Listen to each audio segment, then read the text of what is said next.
Good afternoon, everyone. Welcome, colleagues, staff, Dr. Savine, to this work session of the Washington County Board of Education. We're meeting today in work session to receive information and to discuss the 2023-2024 middle school and high school programs of studies. And we have with us Dr. Gary Willow, our Associate Superintendent for Curriculum and Instruction, and Dr. Heath Wilcox, our Executive Director of Secondary Education, who will be our presenters.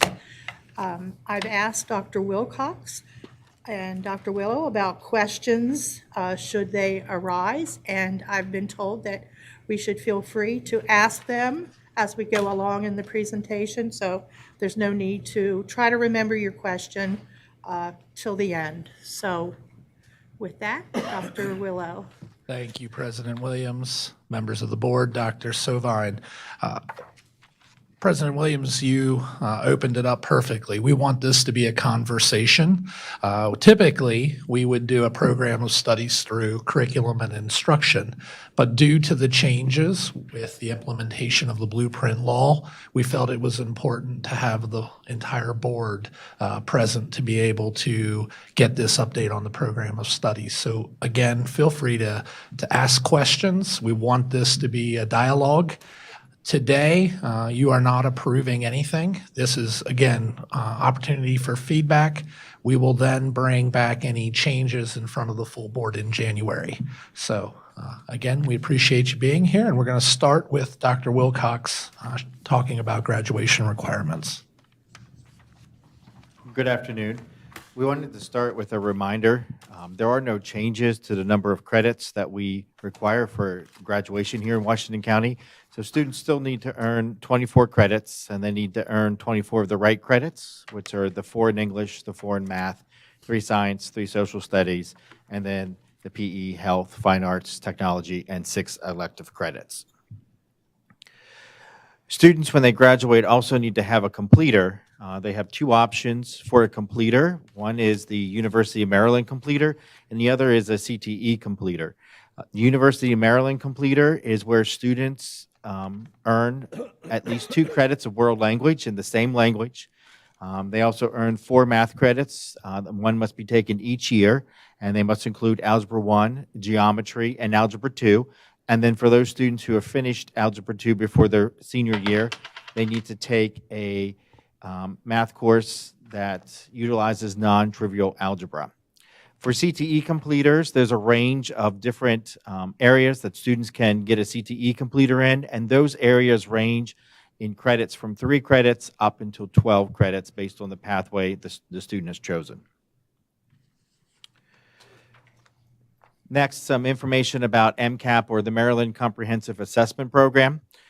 For Algebra 1, Geometry, and Algebra 2, all students take the MCAP at the end of the course. This counts for CCR and how they determine if a student is college and career ready in the math side of CCR. So again, that's Algebra 1, Geometry, or Algebra 2 is a way for a student to earn their CCR status through the MCAP. English 10 is the only assessment on the English side that counts for CCR.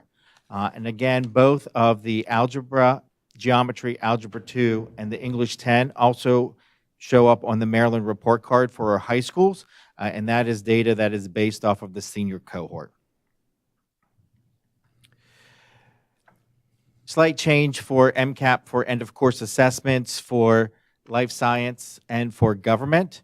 Both of these, the assessment will count for 20% of the final grade.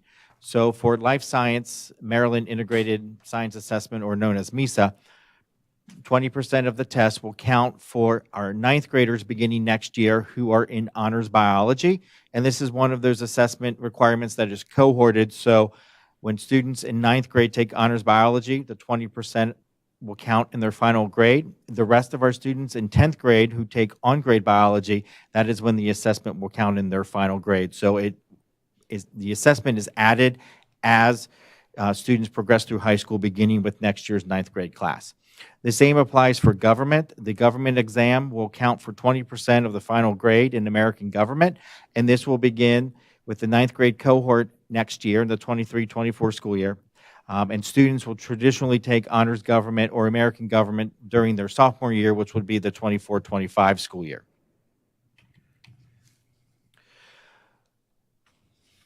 This slide showcases the requirements for Blueprint in terms of if a student meets CCR or if a student does not meet CCR. So if you look at the left-hand side of the chart, students who do not meet CCR, the box below it describes that students are then required to take extended core curriculum with extra support until CCR status is reached. And this support will be an additional course in English or an additional course in math in addition to the one that they would take in their 11th grade year to prepare them for to be CCR. If a student is CCR in both English and math, then on the right side of the chart, they have options to begin 3 different pathways. They can begin a CTE pathway. They can begin an associate's degree program for potential transfer to a 4-year school, or they can take courses in the IB program or the advanced placement program in our high schools. Some things to note about this is that some students will begin some of this pathway in 9th grade or in 10th grade based upon certain courses that they would take.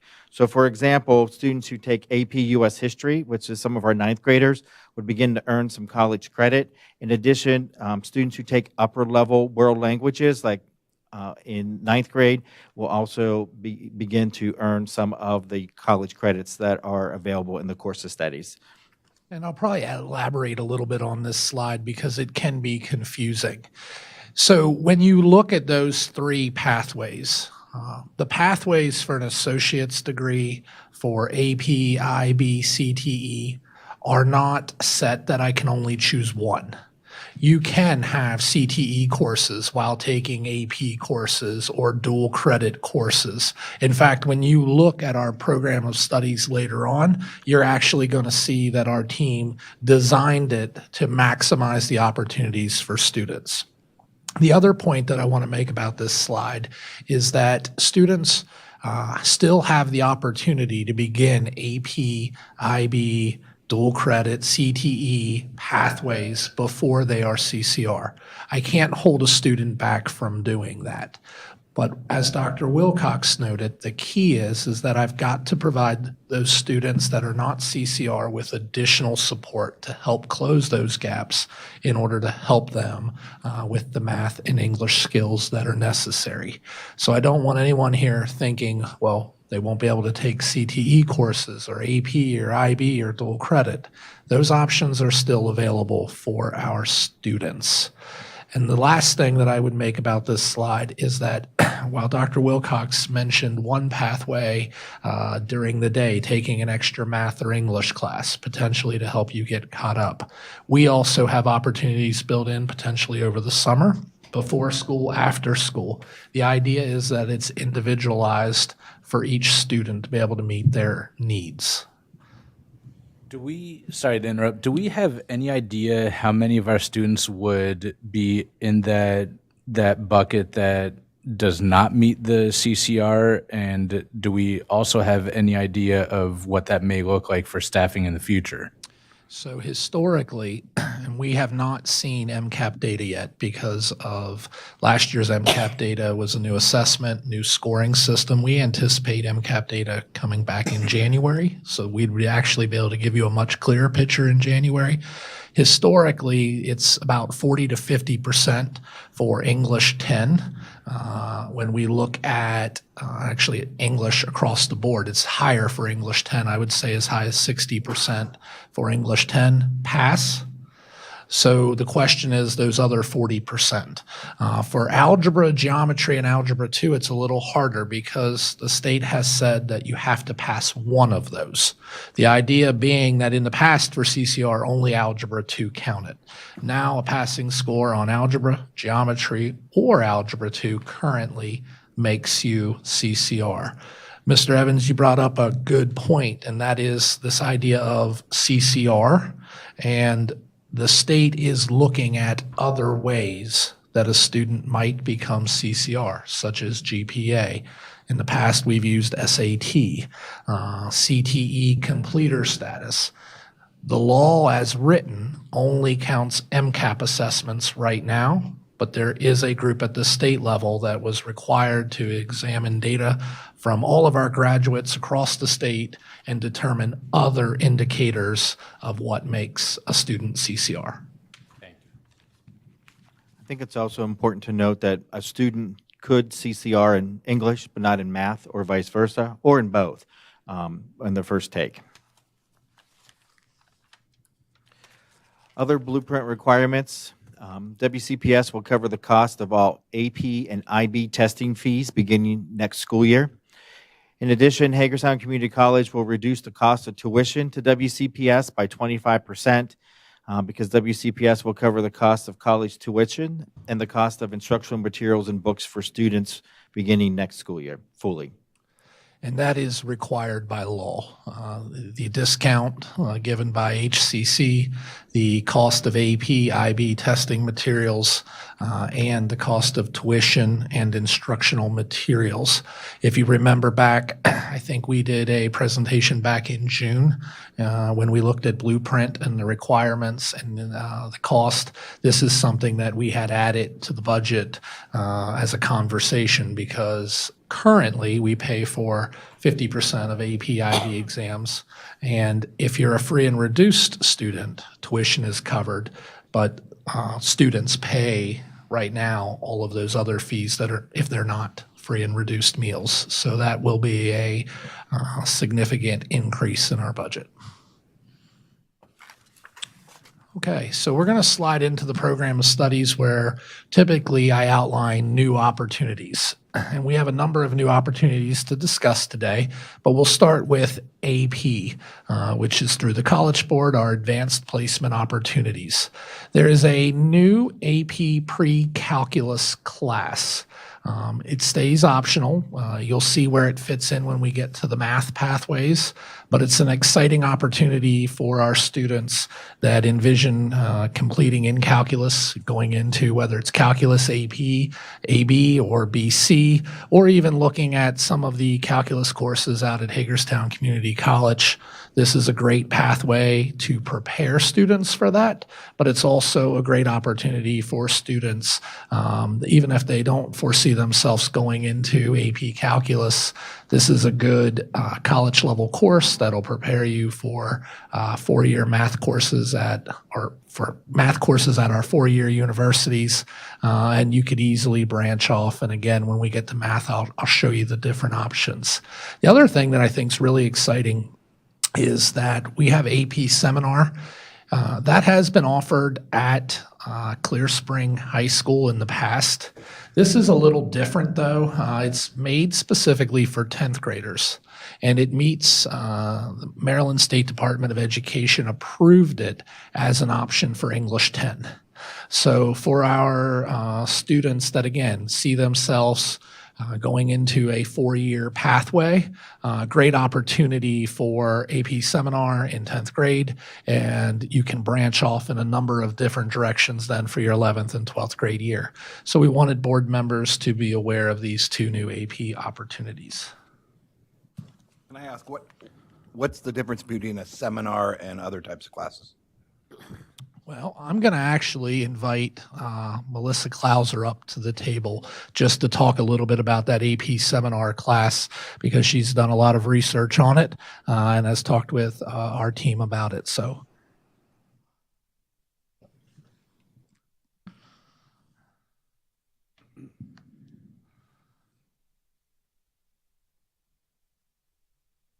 The AP, good afternoon. The AP Seminar utilizes research skills, discussion skills, looking at both literary and informative reading. The students work collaboratively, so there are, I think, 2 research projects that the students do together. There is an AP Seminar assessment at the end of the course, just like the regular AP Seminar, where the students actually, when they commit to this class, they are committing to their team members as well, because there will be work that they do together to present their projects, and then there'll be an individual component as well. But the way I envision it is they have tied the 10th grade English standards. They made connections to MCAP and to the task that they will be doing, and it utilizes all of the skills that we already use in English courses. All of the literature will still be there, the informative reading, but it has that collaboration, discussion. They go deeper with research skills. Just that's more of the seminar approach versus typically how the English course. The standards are still the same standards. It's just more of approach where they'll be digging in deeper to projects and readings at that level to and then present their findings through discussions, through presentations. There's a presentation requirement as well. Thank you. You're welcome. So when we look at the 60 credit transfer pathways, and this has been a little bit of a challenge in the sense that when you talk about AA pathways, there are a lot of options out there. And beginning to build these options, what it looks like for a high school student, right? Which is very different than what it looks like for a high school graduate in the sense of maturity, in the sense of where we're at instructionally. We've had a good partnership with Hagerstown Community College, and these are pathways that have been part of what historically has been called middle college. They've switched the name. It's now early college or early college programs instead of middle college. So we started with the programs that we already had in place, meaning that we've had students now for the last couple of years have access to biology, business, and you can see the whole list. There are some new ones up there, though. At the request of this board, we've been looking very hard at a Grow Your Own, and I'm going to spend some time on the teacher pathways here in a second.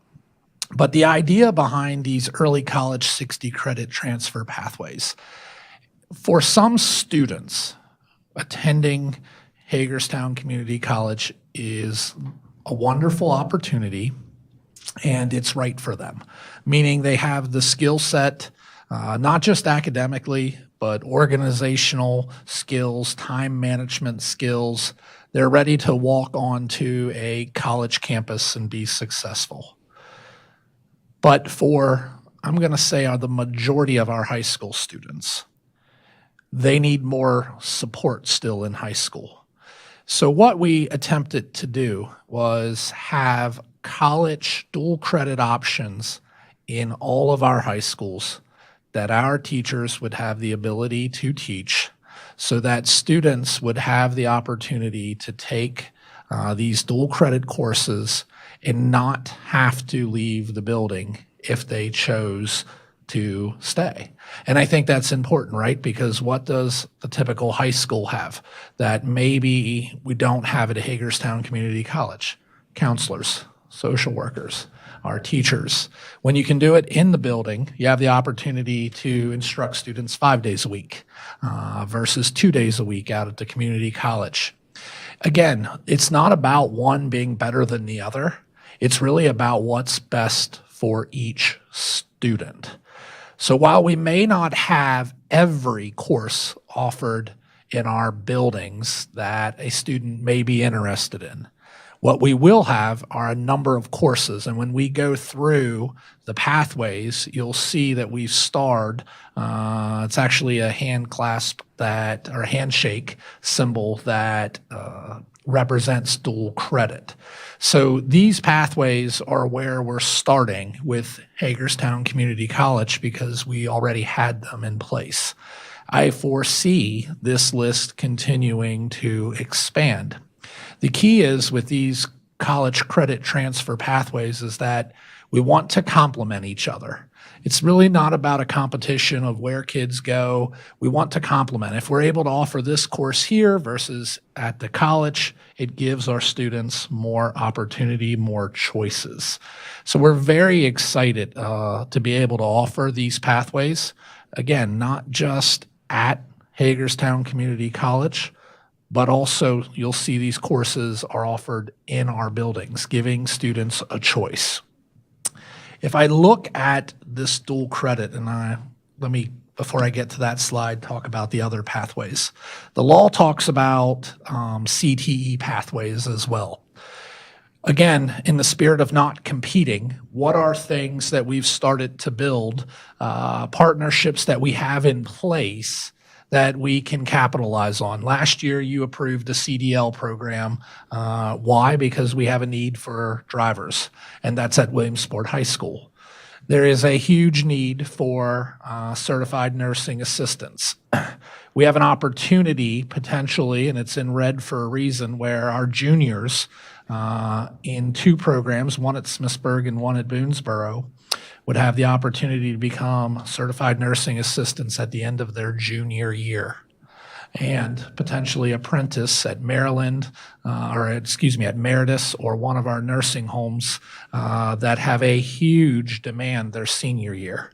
What an incredible opportunity for our students. Why are we looking at adding a CNA when we have that at Tech High School? Because that's a program that's still popular. And to have it at Tech along with Smithsburg and Boonesboro makes sense based on the fact that we have a sports medicine program at both Smithsburg and Boonesboro. But it's, again, a great opportunity for our students. If I look at the other ones, digital instrumentation, biotech, electronic health records, health information, these are programs that we already have as part of our middle college, and again, new name, early college program. So we're just continuing what was already there because it's been part of our agreement historically. So what, again, dual credit. Enrollment, as Dr. Wilcox shared, would be open most of the time to juniors and seniors. When could a freshman or sophomore potentially be in dual enrollment classes?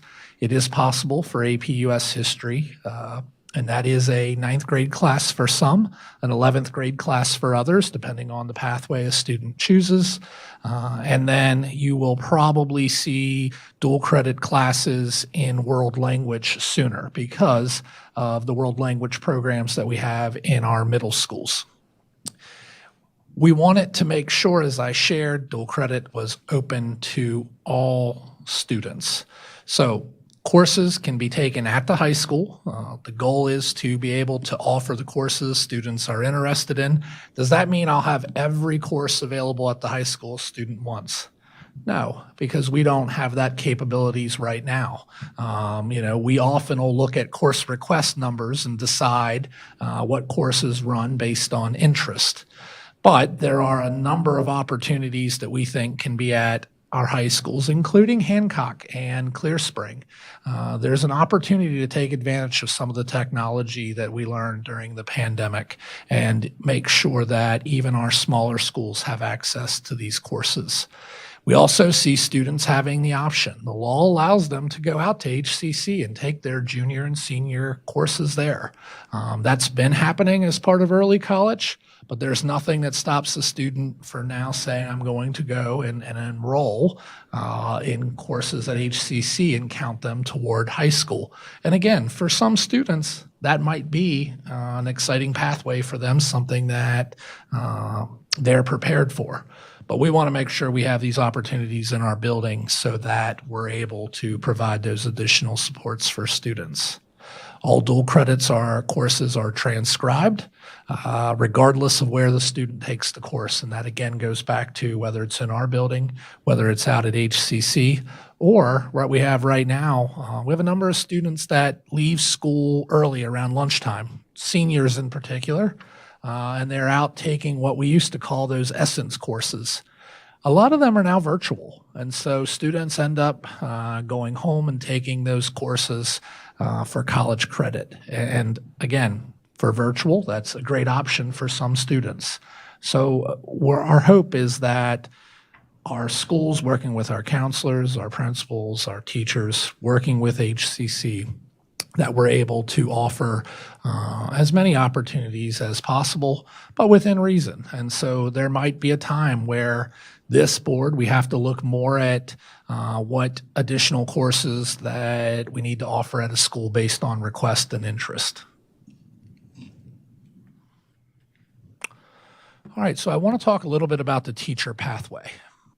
And I want to thank Dr. Suvine. This has been something that he has talked quite a bit about from what was created in Frederick County, and something that he's been very passionate about. And I know some of the board members from our our apprenticeship presentations has shared an interest in this. I think this is very exciting and could be a game changer for those that are looking at entering the field of education. So what do we envision working with HCC? Well, I showed you earlier they have an English program for secondary. For elementary, they have a teacher pathway and a special ed pathway. HCC has offered to build a math and science pathway. So we potentially, taking advantage of these 60 credit pathways, could offer something in high school, beginning with those freshman and sophomore years of college, where if I wanted to be a high school math or science, or middle school math or science, or elementary teacher, or elementary special ed teacher, I'd have the option to start my dual credit work. We have the exciting tutoring apprenticeship program. So not only am I taking some of my college level courses, I have the opportunity to continue to work for WCPS as a tutor. So when you see junior and senior year, we're talking about junior and senior year of high school. And so again, dual credit on the job, college credit, I can potentially earn up to 30 credits my junior and senior year. So it's graduation time. I graduate and I transfer. You know, we envision building relationships with Maryland colleges where we have students that transfer in with 60 credits. We have USMH right downtown. We have Frostburg. What if a student chose to want to stay with us and work still as a paraprofessional while enrolling in the Bachelor's of Science and Education program and doing year 3 and 4? Perhaps there's something there that we can talk about with a reduced tuition or some type of scholarship or other opportunities, not a conversation for today. But after they graduate, come back as a full-time WCPS teacher. Think about for a second what this means for tuition. The first 2 years potentially covered, a reduced rate.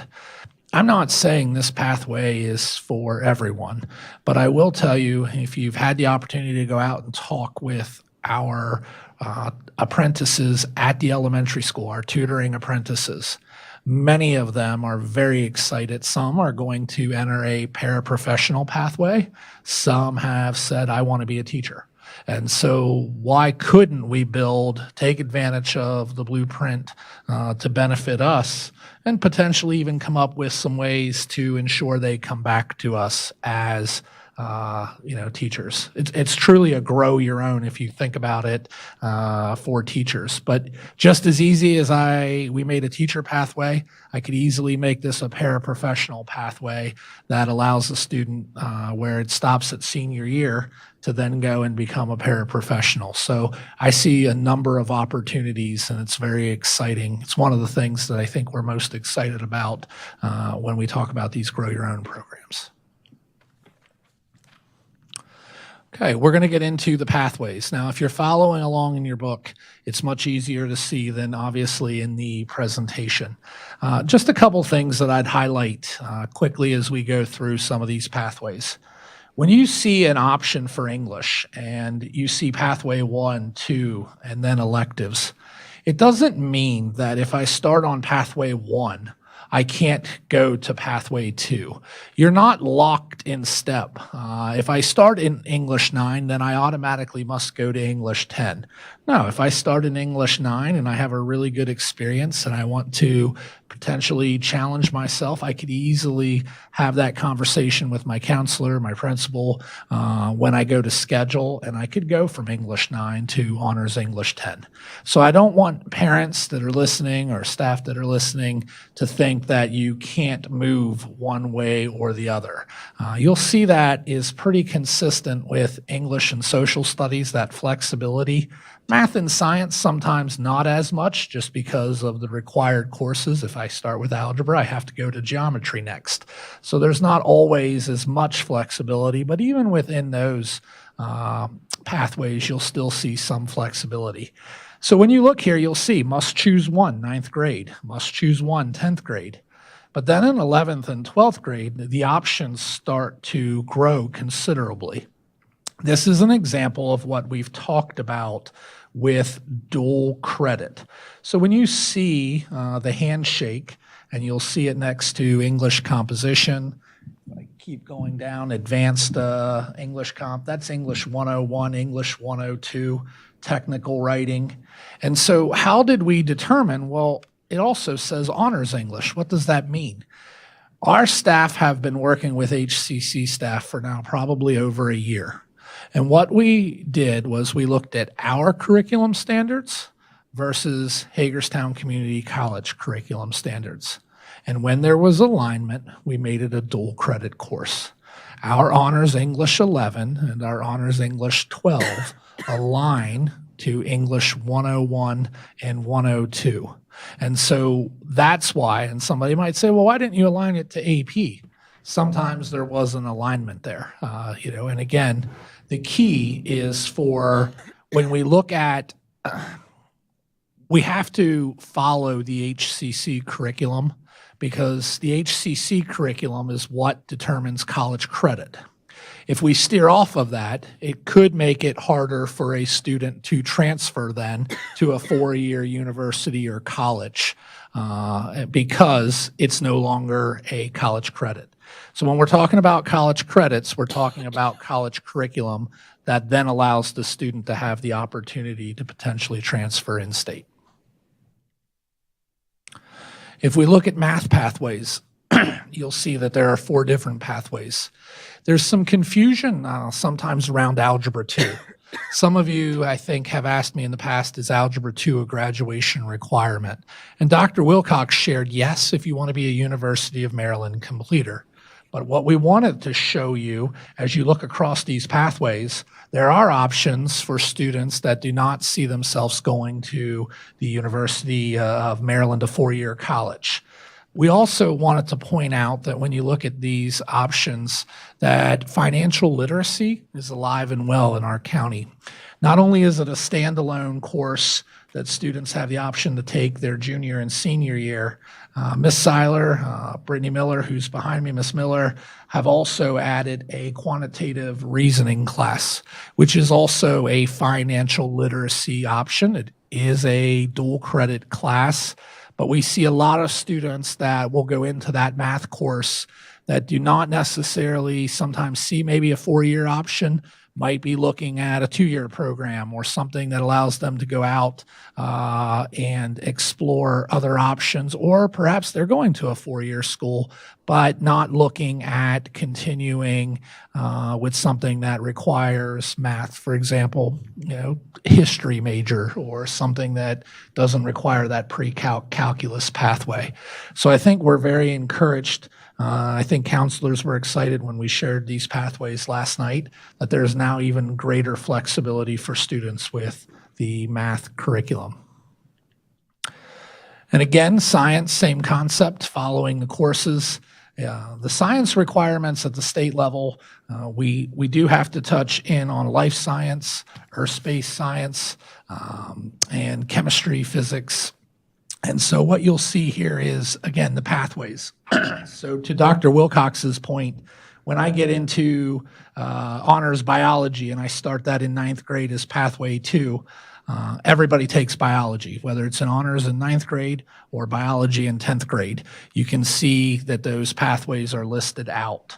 And so again, another example, everyone has access to chemistry. If I'm in that pathway 1, I get integrated physics and chemistry in 9th grade. And if I'm in pathway 2, I have honors chemistry in 10th grade. So that's how we ensure that we're making sure that we meet the state requirements.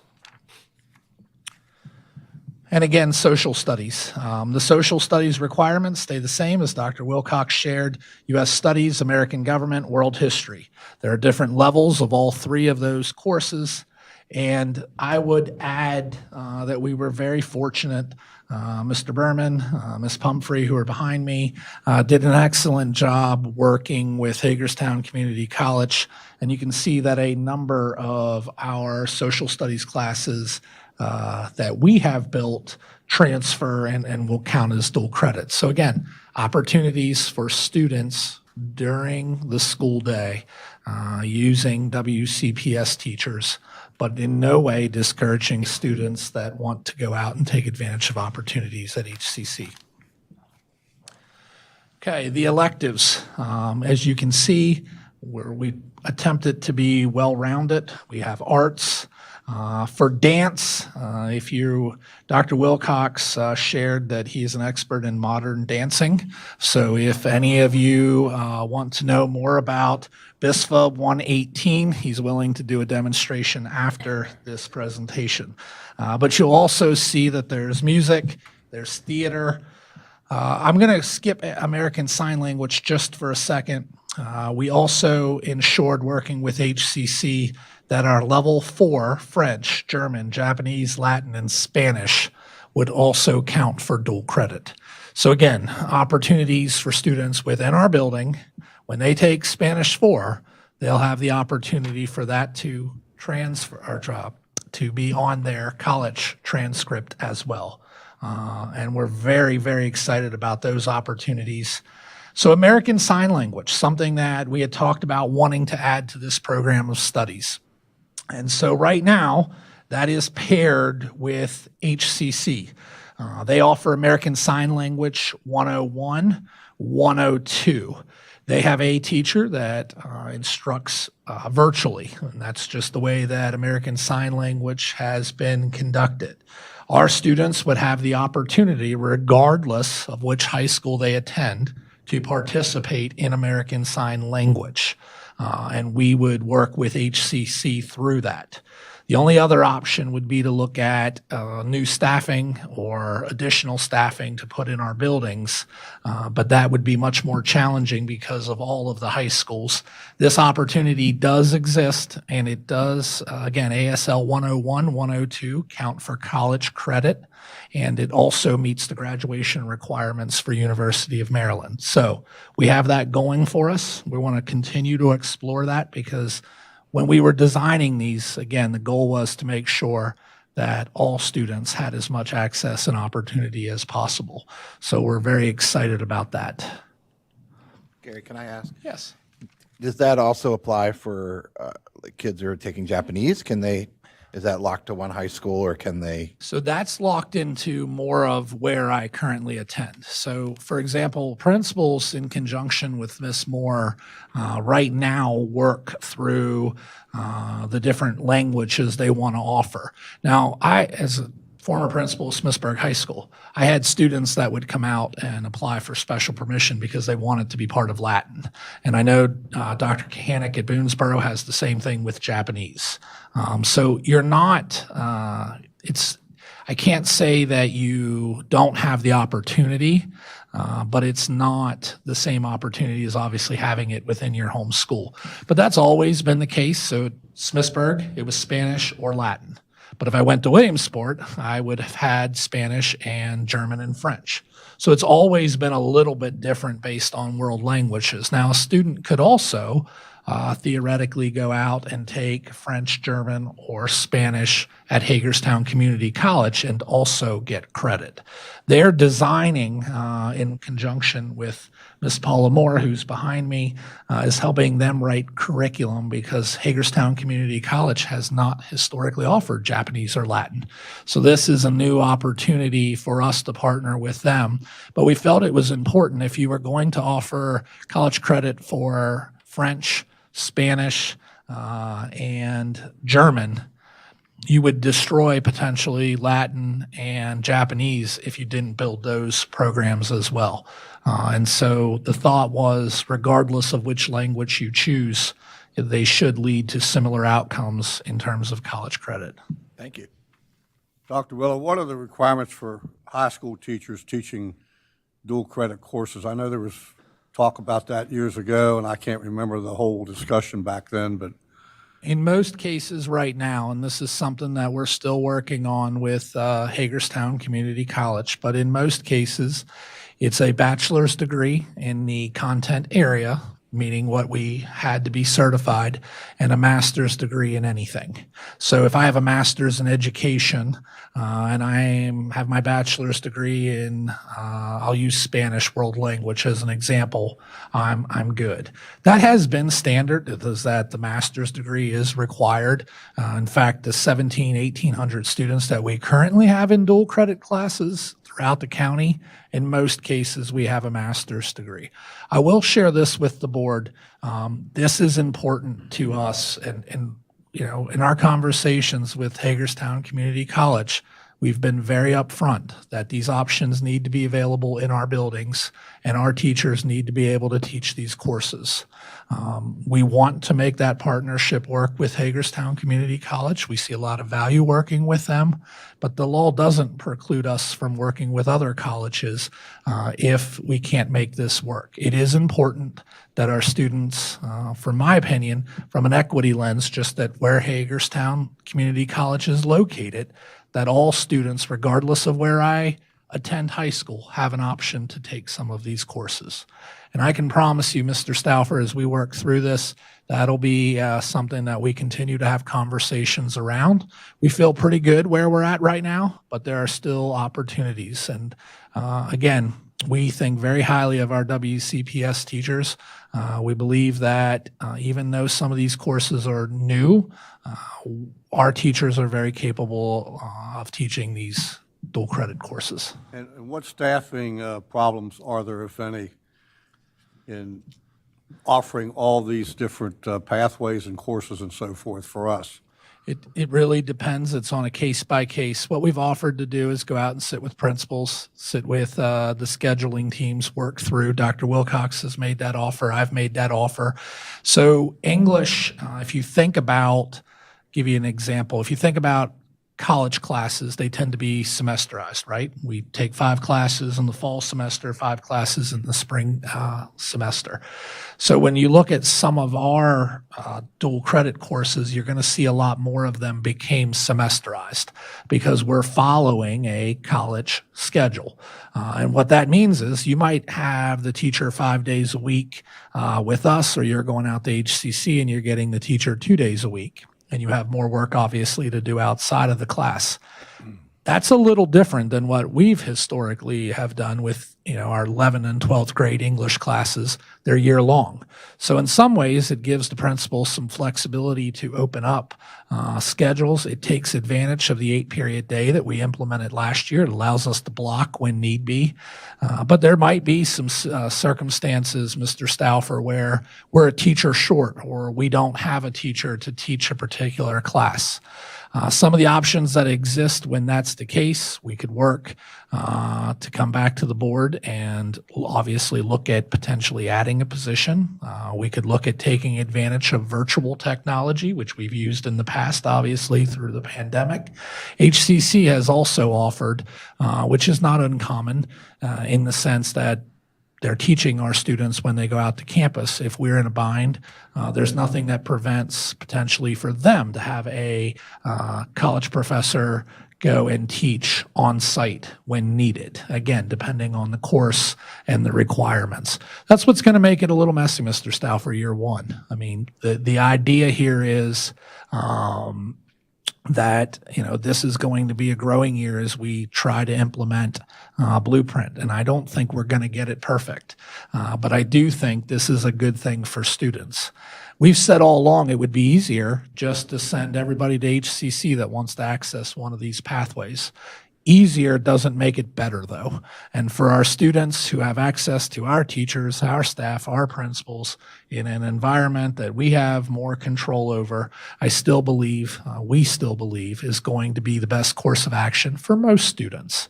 But certainly a parent and student have that opportunity to go out and take advantage of those college courses at Hagerstown Community College if they so choose.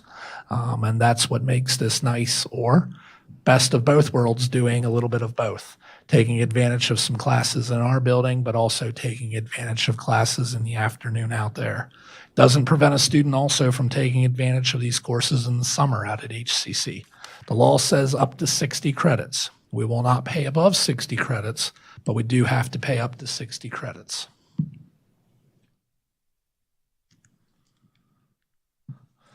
Okay, probably another exciting opportunity for CTE. We have Project Lead the Way at Williamsport High School. And so while we've talked about these new pathways at many different locations, potentially, it makes sense to start at Williamsport High School for next year. So we were approached by the community, Hagerstown Community College, AOPA, and a couple of other partners about starting 3 new CTE programs. One of them being for students interested in becoming pilots, another one for unmanned drones, those that want it to be pilots with unmanned drones, and a third with aviation maintenance. And so Mr. Alshire, myself, teachers from Williamsport High School looked through the curriculum, and we see at least 2 of these for next year, starting with the pilot and the unmanned drones for starting next year. I see a smile, Mr. Evans, so I know this is something that you have shared some excitement with. So the idea behind this is that students in 9th and 10th grade take the same course, regardless of which program you're in. It's a 1-year course that starts, and you're introduced to all types of aviation, the history of aviation, the underlying instrumental panels, all the stuff that on aviation. And then, the beginning of your junior year, you have 3 options. You can go into the pilot program, the unmanned pilot program, or the aviation maintenance. These pathways do transfer. It does shorten the amount of time potentially that a student would need beyond high school to finish these pathways. They are all 3 in very high need. So to go back, why did we open a diesel program at Tech High? Because there's a huge shortage. Why did we start a CDL program at Williamsport High School? Because there was a huge shortage. Project Lead the Way is already at Williamsport High School. And because we added the CDL program there, the pilot program, it almost becomes like a transportation hub for CTE. It doesn't mean that we wouldn't expand to other places, but because this is already accepted under Project Lead the Way, it already will count toward graduation. Anywhere else we'd look at this would make it a much more complex process, because we don't have Project Lead the Way, and it would also add an additional expense. There is no expense other than the simulators that we intend to purchase using grant funds for this program. Everything we need is at Williamsport High School, again, with the exception of the simulators, and the curriculum is free. So there's no cost to us for these pathways. I was shocked when we got the opportunity to meet with the different partners, just how much, I mean, I guess when you think about it, it's not as shocking, but the amount of drone usage in all of our fields, from agriculture to law enforcement to public safety, firefighting. I mean, the amount of drone usage and the need to have your license to be able to do that, you really have the opportunity, if you can come out with that drone pilot certification, you have the opportunity to really go into a lot of different fields depending on where your interest level is. So we're very exciting. Again, thankful to Dr. Sovine for supporting this program. Even though it is at Williamsport, it will be open just like the CDL program. We intend to make this open to all students. And again, we're not against the idea of expanding it, but we needed to start where we had Project Lead the Way. We have to learn a little more about the aviation maintenance program. It's a different type of curriculum.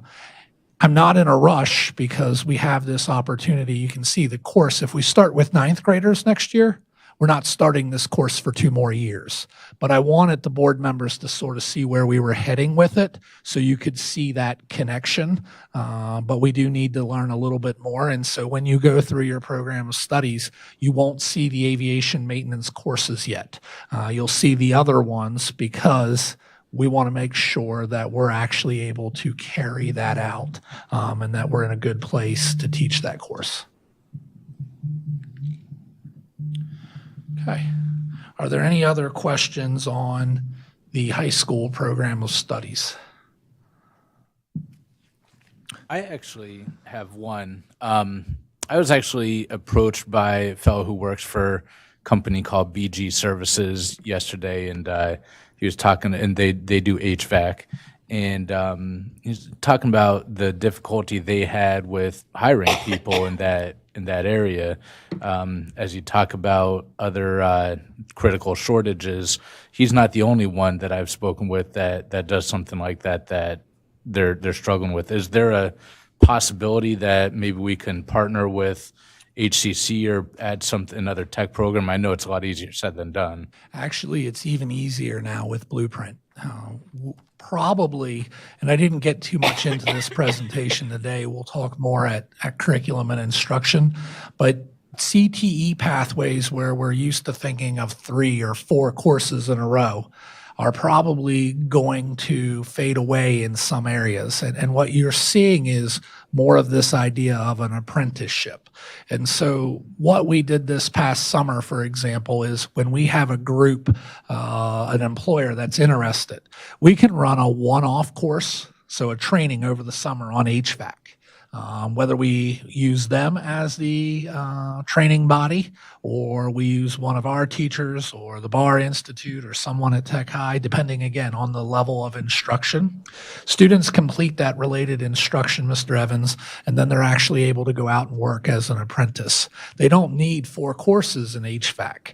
And so the idea behind it is that they'll get some basic knowledge of what they need. They go out and they learn on the job, and their completer is the apprenticeship. And so if you want to share names, I mean, any community member, you can share with me, you can share with Mr. Alshire, Ms. Moore. We have the option now to expand in the programs that we may not be able to build because we can't do 4 credit pathways, but there's an interest and there's a need that maybe one course, an 8-week, 9-week course then allows them to go out and learn more on the job. That's the idea behind the apprenticeship. Thank you. Okay, the middle school program of studies, last slide, really is the changes. We updated the descriptions of some of the courses and the pathways, and we wanted to do a better job of explaining middle and high school at the beginning of the program of study. So we added some things. We made sure that the graduation requirements, updated testing. You'll see those areas are in red. And again, the importance of attendance.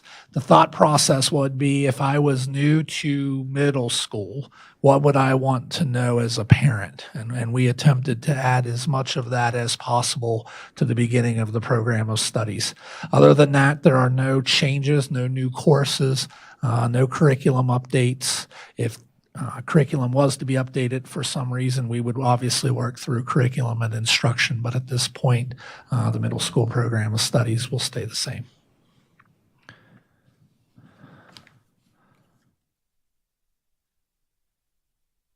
Thank you, Dr. Willow. Colleagues, do you have any other questions, comments?